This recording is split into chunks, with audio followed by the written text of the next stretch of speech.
YouTube, and it's Nikki, and I'm talking to you today from my fiance's apartment in Chicago. It's Wednesday, the 9th of March, and the reason I'm saying it like this is I'm going home. And kind of sad, because I love her dearly, and kind of, I miss my children. I want to go see them, and I just want to give my daughter and my kids a hug. So the conflict over here when I come this way is kind of nuts sometimes. I hope noise in the background doesn't drown out me. It's the city, and I love it.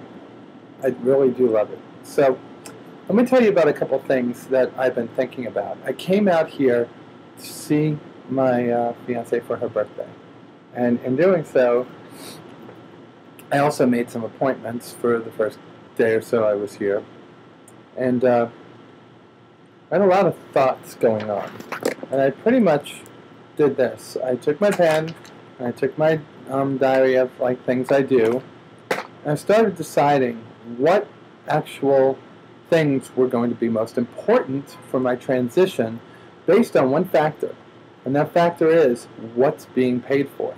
Okay, what is going to be recovered by insurance or covered by insurance? So I had to look at these quadrants, and I said, all right, let me use 4 and label them. So on the left, I have not expensive, very important, very expensive, very important,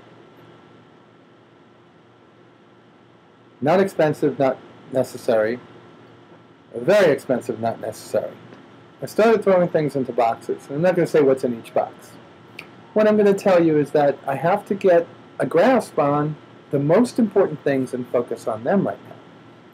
So, for me, the most important things are facial hair removal, and the things that insurance covers that it's going to be very expensive, that God forbid I had a change in job, maybe they don't cover it, I need to make sure that that's covered. So these are the things I wind up with. What's covered by insurance? GRS, breast, trach.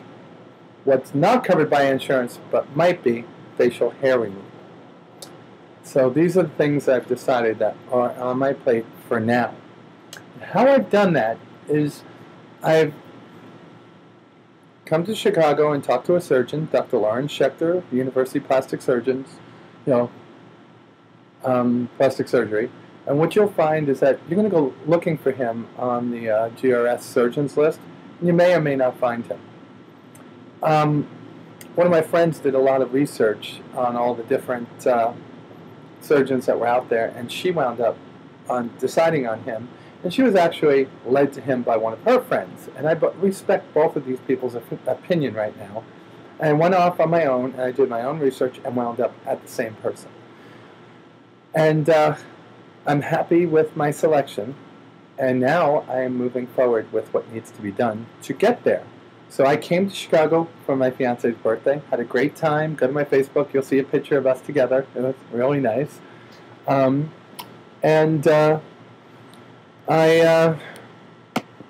also went and I looked at a couple of things. I had facial hair removal done here because in Atlanta I was kind of scared. My face looked burnt the last time. The girl that did it here was amazing. Her name is Krista Valanda, and she actually works in the Zukowski Center in northern Chicago, I guess, or well met. And if you're in Chicago, I definitely recommend her. I go to a place called Michelle's Electrolysis in Atlanta, and I'd recommend her too. It's just I have highly sensitive skin. Obviously, you saw that in my last video. I burned, but I really did burn because it might have been mostly my fault. There's still a little bit swelling coming down from hers, nothing from this girl here. And the problem might have been that I was pushing it to 2 days a week, almost 4 hours a week, and 4 hours in one session all over your face, and 4 hours in the same area, 2 different things. So I came here and I had that done. I also discussed the facial surgery a little bit. And I also got my second letter. So I've got the first letter from my counselor back in Georgia. And I got a second letter from Randy Etner here, who's on the team of doctors that take care of you if you go through Lawrence Schechter. If you want more personal why, how, whatever, just send me an email and I'll talk to you. I believe that this is one of the things that you should just not go off of what somebody says. You should go off of what you feel. You got to talk to the doctors. And you know what? When it comes to GRS, essentially you have Broussard, you have Marcy Bowers, you have Meltzer, and you have Christine McGinn. I'm sure there's more. I don't know all of them, and I am definitely 100% not the expert here. Okay? So I made my decision. So where am I going from here? I'm confused. So I've decided to go ahead with bottom surgery and trach in the first operation, I believe. And then the second surgery is going to be the labiaplasty, where they pull things to make it look nicer, and the breasts. I figure by then it will be August for the first part of the operation and January for the second. So I would have been on hormones for almost 18 to 24 months. Would have got most of the growth out of my boobies that I'm going to get, and I'll have more time to make that decision. So that's what insurance is paying for. I'm also going ahead with my facial hair removal, and I'm going to let everything that insurance doesn't cover right now just sit for a little bit until I get to a certain point.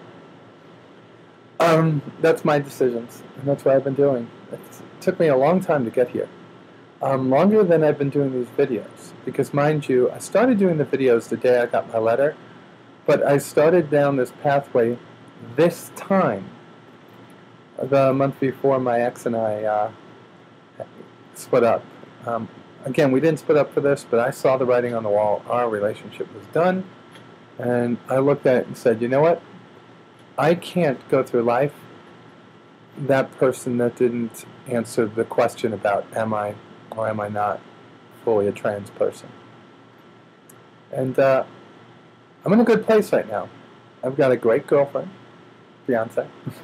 I've got great friends in my life, and I believe that I have picked the best surgeon for me.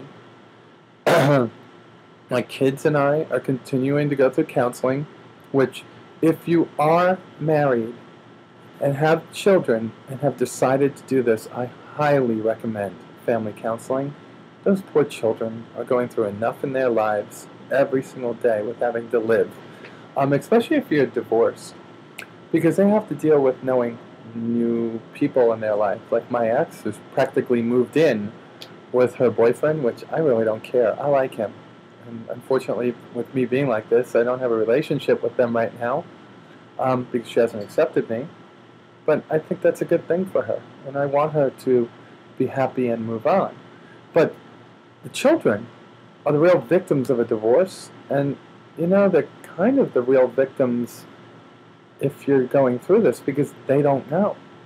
And when you come out to them, 10-year-old, 14-year-old, 5-year-old, 17-year-old, whatever your age groups of these children, they don't understand fully what's going to go on with you. All they know is that you're going to have surgery, and that means you could die, or you could be hurt, or are they going to be the same person in the end? And they don't have answers to these questions. In fact, we don't have answers to these questions. And the best way to handle this is to go and sit down with a counselor and to have the children address their questions and try to answer them the best that you can there, knowing that day by day by day by day things are in flux.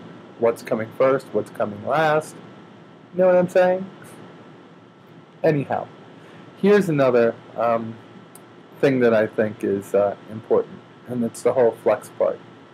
My daughter, who I love more than anything in this world, has been accepting of me from the beginning. In fact, before I came to Chicago the night before, we were out to dinner, and her old basketball coach and the wife of the basketball coach, the daughter of the basketball coach, walked by us when we were in Taco Mac in Canton, Georgia, and she didn't bat an eye. And then we went to her favorite place to shop, or one of the favorite places to shop. I think Hollister is hers, or American Eagle, but we went to Route 21, and I'm sitting there, and I'm watching her shop, giving her advice, and just, you know, taking her out for a good time.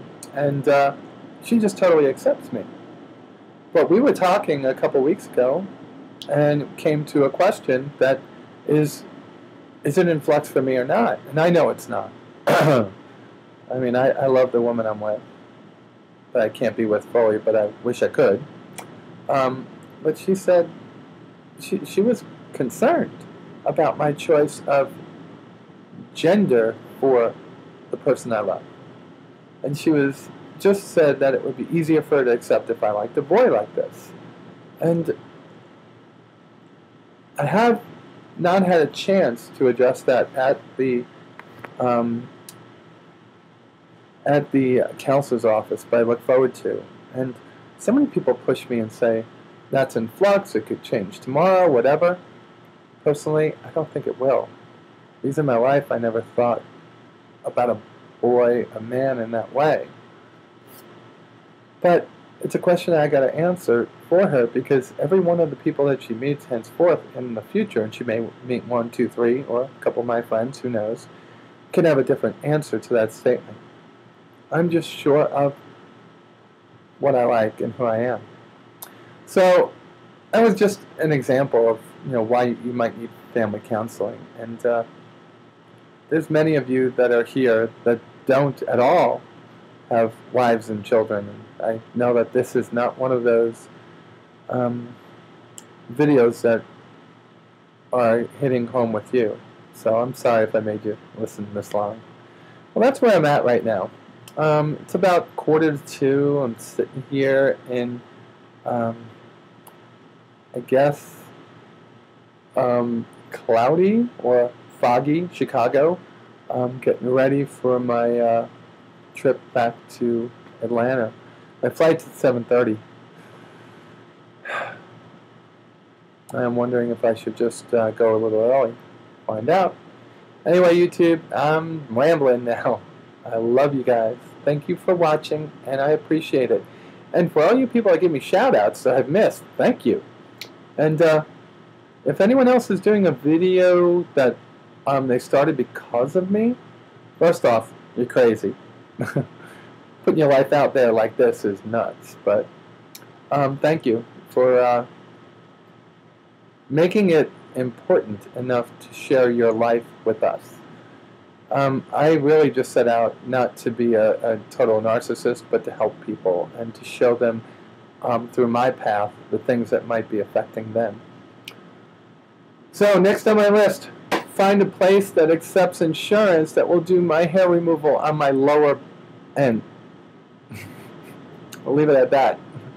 And after that, voice lessons. Well, YouTube, I love you all. Thank you for watching. I will be back real shortly, I hope. And you have a great day. Bye.